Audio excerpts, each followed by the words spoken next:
Bienvenue dans les podcasts de Toss a Coin to a Writer, le podcast sur l'écriture avec un titre en anglais et un accent bien français.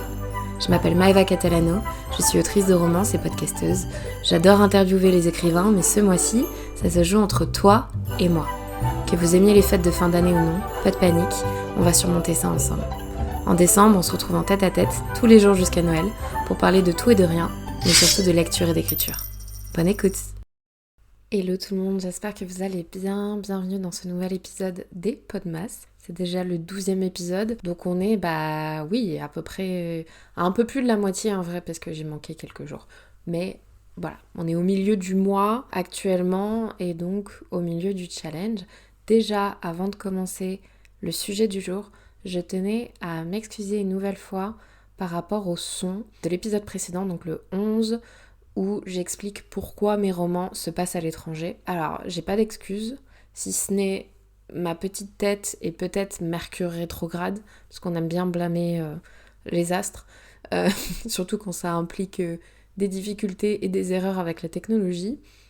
Je ne sais pas pourquoi, j'ai pas bien vérifié, j'avais bien branché mon micro, mais j'enregistre sur Audacity et j'avais pas sélectionné mon microphone, j'ai le Blue Snowball, ça a enregistré avec le son de mon ordinateur.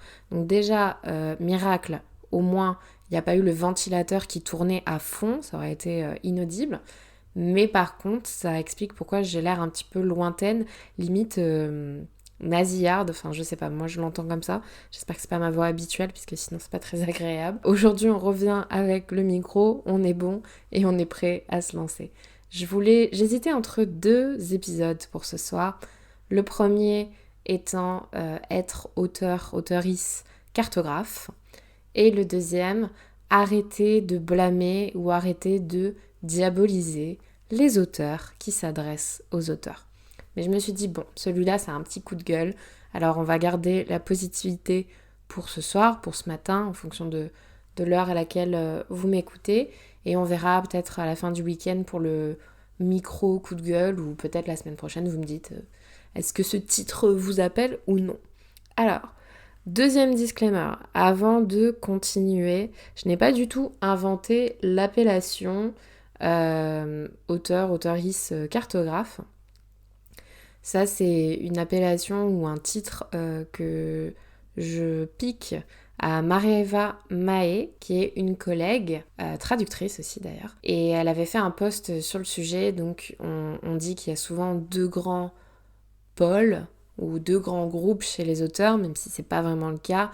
Les architectes, donc les ultra planifiés, ultra organisés, et les jardiniers qui butinent ça et là dans leurs manuscrits. Et elle avait fait toute une liste d'alternatives, comment elles se trouvaient dans ces appellations, si ça lui correspondait ou pas.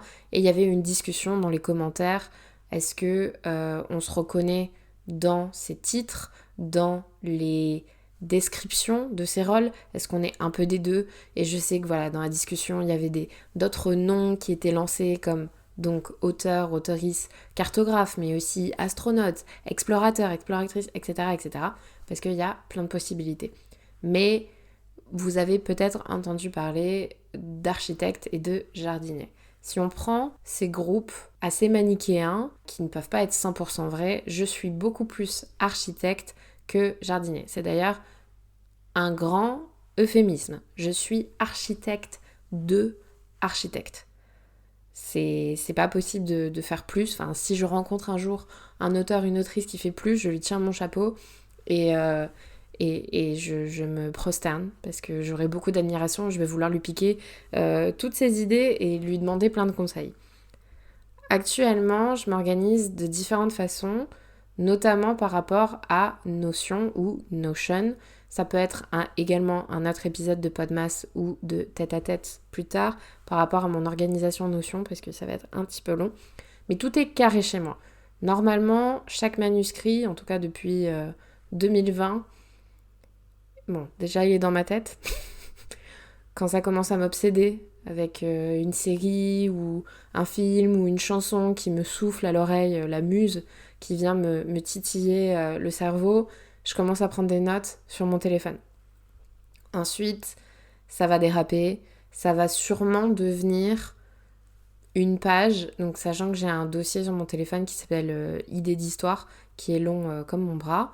Après, ça va aller sur un Google Doc, donc j'ai un espèce de tableau récapitulatif avec des idées et des listes à puces. Si ça devient une idée vraiment concrète, parce que des fois j'ai juste un titre, un nom, une idée vite fait pour des trucs de spin-off, mais rien de folichon ou rien de concret, tant que ça m'obsède pas, je ne peux pas me mettre à l'écriture. Il faut que j'ai tous les aboutissants. Si ça se développe, ça va devenir un Notion, une page Notion, mais également un carnet. Donc là, pour la théorie des baguettes, je me fais mentir un petit peu parce que le carnet n'est pas du tout développé, tout simplement parce que j'ai pas pris le temps et qu'elle m'a tellement habité que le peu de temps que j'ai eu sur l'écriture cette année, je vais essayer de faire un bilan d'ici la fin des Podmas sur mon écriture cette année et mon organisation d'écriture. Je préférais la passer à écrire, vraiment, plutôt que de recopier mes fiches personnages, etc. Mais donc dans Notion, on va avoir tout ce que vous pensez qu'il peut avoir sur un manuscrit, que ce soit les personnages avec les liens Pinterest, les images, toutes les descriptions, les plans des chapitres, etc., etc.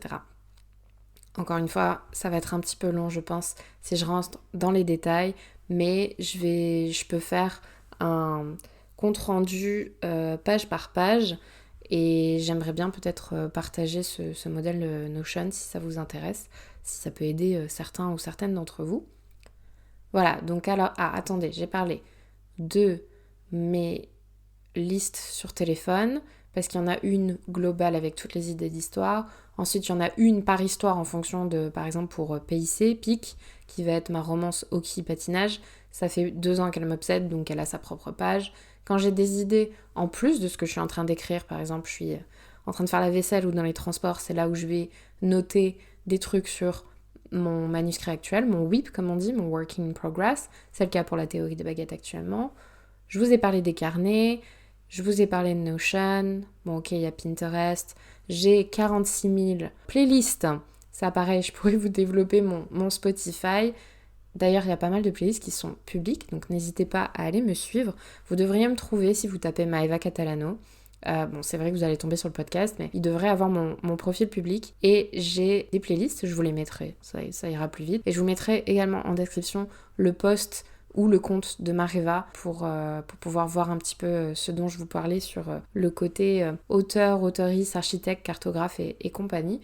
Donc vous voyez que dans ma tête, et j'en parlais dans un épisode notamment avec Marie de Paroles de Plume, je parle d'elle tout le temps en ce moment, mais je vous avais déjà mis les liens dans les épisodes précédents sur le fait que mon cerveau il déborde et on avait des idées très différentes. Pour elle, il fallait qu'elle réprime, si je me trompe pas, qu'elle réprime ces idées-là et qu'elle se concentre, mais qu'en gros, il y avait des images et des personnages en continu dans son cerveau.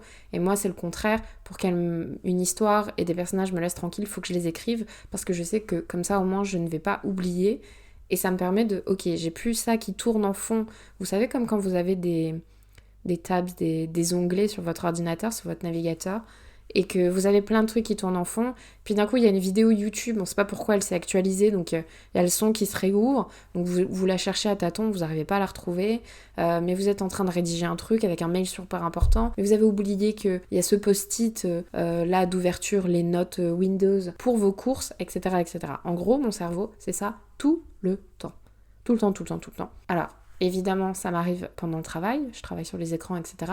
Mais c'était pire quand je faisais des boulots un peu plus manuels où j'avais pas d'ordi et j'avais pas de téléphone sur moi, parce que si je faisais des tâches un peu plus cycliques ou automatiques, donc quand je faisais de la plonge par exemple, ou des ménages, là mon cerveau c'était Disney World, concrètement.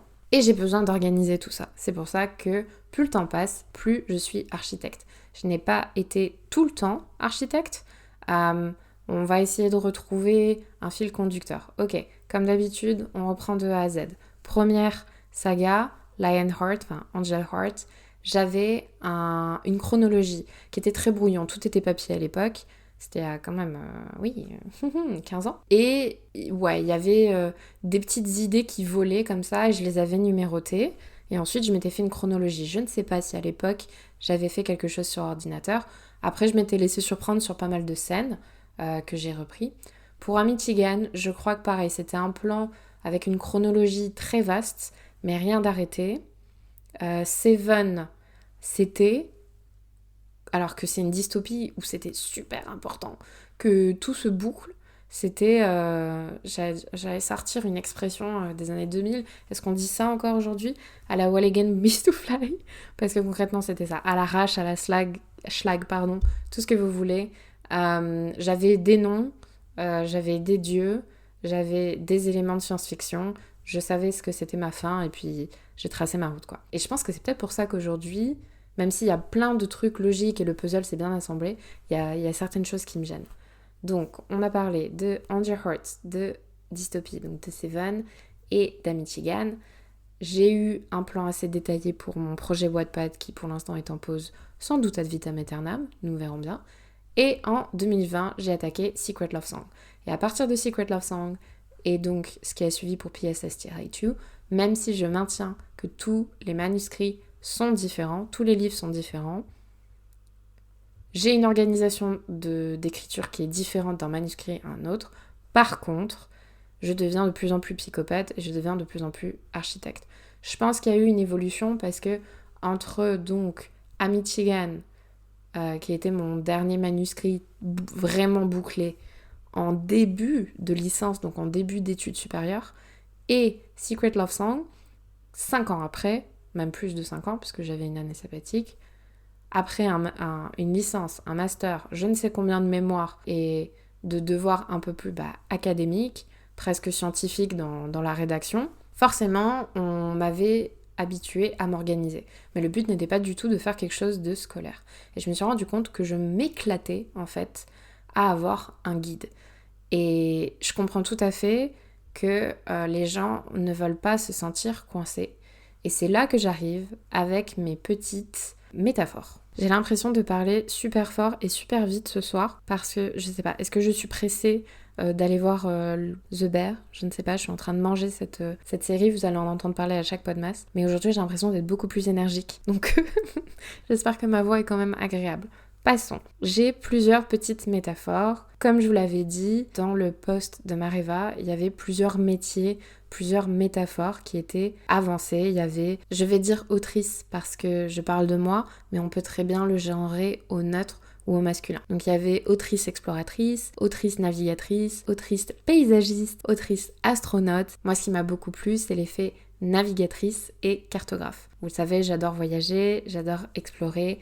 Et ça va bien avec mon univers, ça va bien par exemple avec ma newsletter et tous les voyages que je veux incorporer dans mes romances et dans mes romans au sens large. Et donc, je me reconnais dans l'aspect cartographe ou navigatrice, exploratrice, parce que pour moi, être architecte, ça ne veut pas dire ne pas déroger du plan. Ça ne veut pas dire ne pas bouger du plan. Je sais plus où j'ai vu ça, je sais pas si c'était dans une newsletter ou dans un podcast ou en story, mais j'avais trouvé ça tellement vrai, ça m'avait fait rire. Il y a un collègue ou une collègue qui disait qu'il n'y a pas une police du plan en fait. C'est pas parce que j'ai mon ABCDER jusqu'à Z, 43 chapitres de prévu, que si finalement j'en fais 42 ou j'en fais 45, il y a quelqu'un qui va venir toquer à ma porte façon Arnold Schwarzenegger, d'accord, Terminator, en mode vous êtes Maeva Catalano? Oui, et me tirer dessus parce que j'ai décidé de ne pas suivre mon plan. C'est pas comme Scott Pilgrim avec la police vegan par exemple, d'accord? Ce n'est pas comme ça. Donc, enlevez-vous cette pression, vous pouvez très bien être auteur ou autrice architecte si ça vous chante. Et si vraiment ça vous embête d'explorer, etc., eh ben, je vais vous donner d'autres métaphores. La première métaphore que j'ai, c'est être un auteur, une autrice, acteur, actrice. On a tendance à un peu grogner presque, ou en tout cas paniquer quand on essaye de nous donner des titres en tant qu'auteur. Oui, c'est jardinier, est-ce que c'est bien, c'est pas bien, architecte, c'est bien, c'est pas bien, moi je me reconnais pas dans ça, je préfère ci, je préfère ça, les uns sont supérieurs aux autres, non. Il y a toujours des débats. Heureusement, 99% des auteurs qui ont un peu plus d'expérience s'en foutent, et avec raison, mais je sais que parfois on cherche des étiquettes quand on commence ou qu'on veut rejoindre une communauté d'auteurs. voyez-vous, ou vous voyez, il faut que vous vous voyez comme des acteurs, ok ?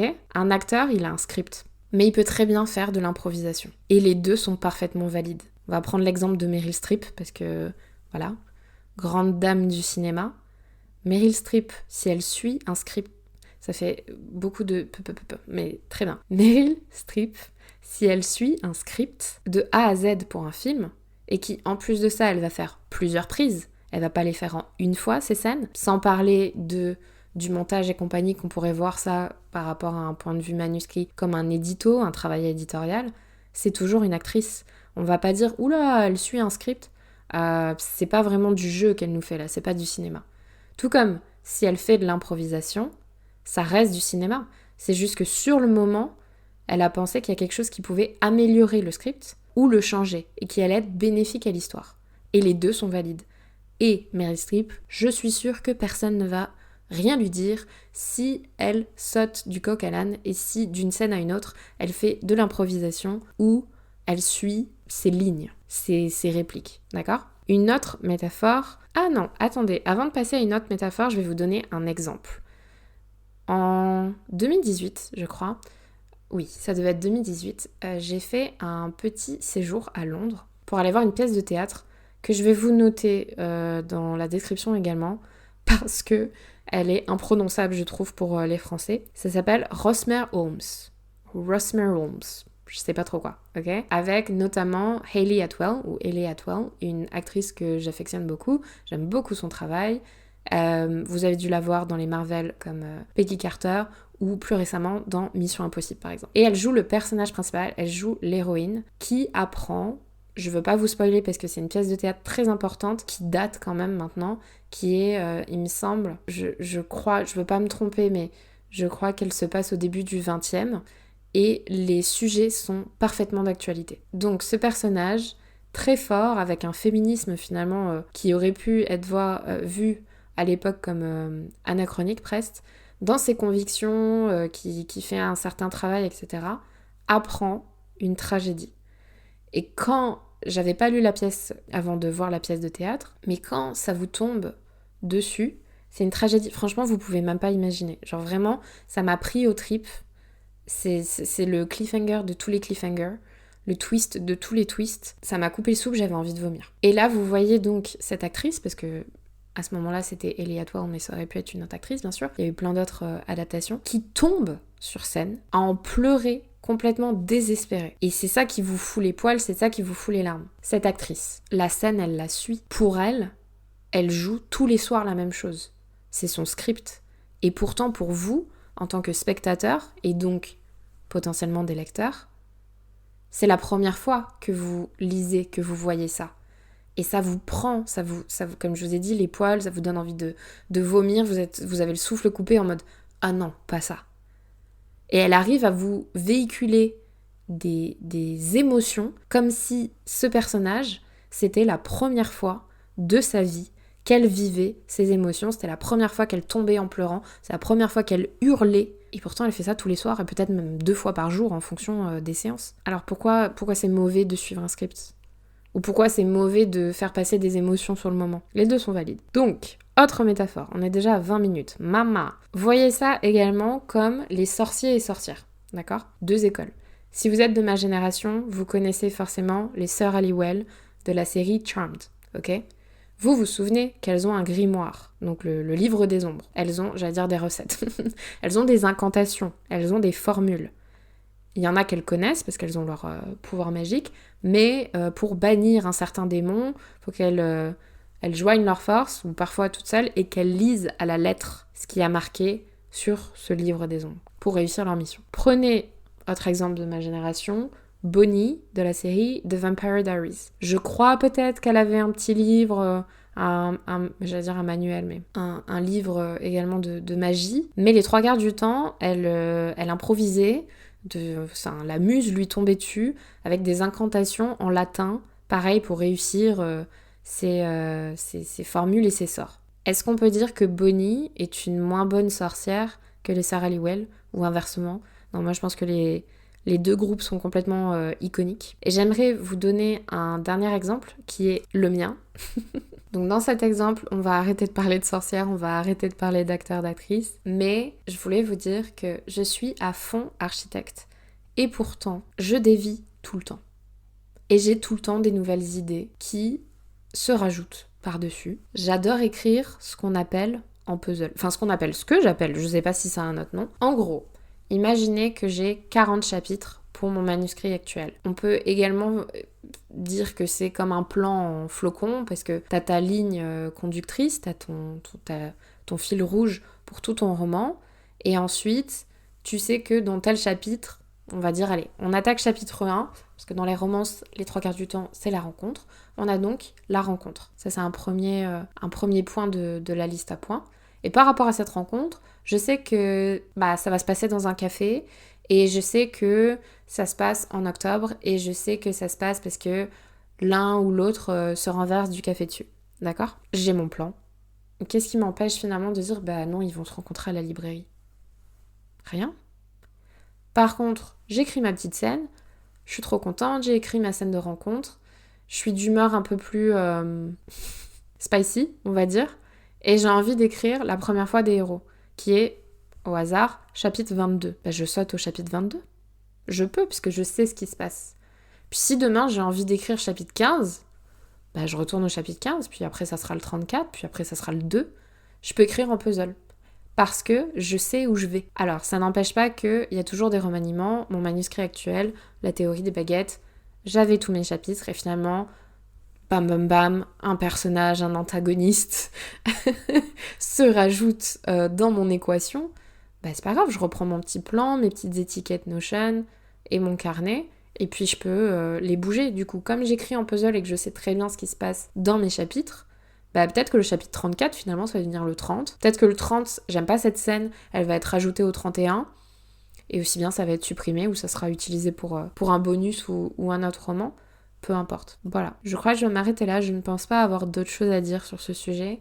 Dites-moi si vous écrivez, si vous vous sentez plus architecte, plus jardinier, s'il y a une autre appellation qui vous fait plaisir, comme voilà l'aspect navigateur, navigatrice, cartographe, en mode j'ai mon plan, j'ai ma carte au trésor, mais je vais aussi où le vent me mène, parce que la muse parfois c'est un peu les eaux, je suis pas un pirate d'eau douce, j'ai mon expérience, mais bon, la houle, la marée, des fois on peut pas résister quand les personnages viennent nous titiller. Et voilà, et si vous êtes l'acteur, l'actrice, est-ce que vous vous reconnaissez dans certains points, peut-être pas du coup dans l'écriture, mais dans l'organisation. Peut-être quand vous faites vos critiques littéraires, vos chroniques, est-ce que vous êtes plutôt organisé au niveau, je sais pas, des photos, des citations? Est-ce que vous avez un carnet? Est-ce que vous mettez ça sur une plateforme de lecture? Est-ce que vous mettez ça sur les réseaux sociaux? Ou alors dans votre vie en général, comment ça se passe au niveau de l'organisation? Est-ce que vous êtes très très strict, un peu control freak? Est-ce que vous êtes un peu plus bordélique? Est-ce que vous êtes entre les deux? Je vous écoute, je vous souhaite un très bon week-end et on se retrouve demain pour un nouvel épisode. Salut!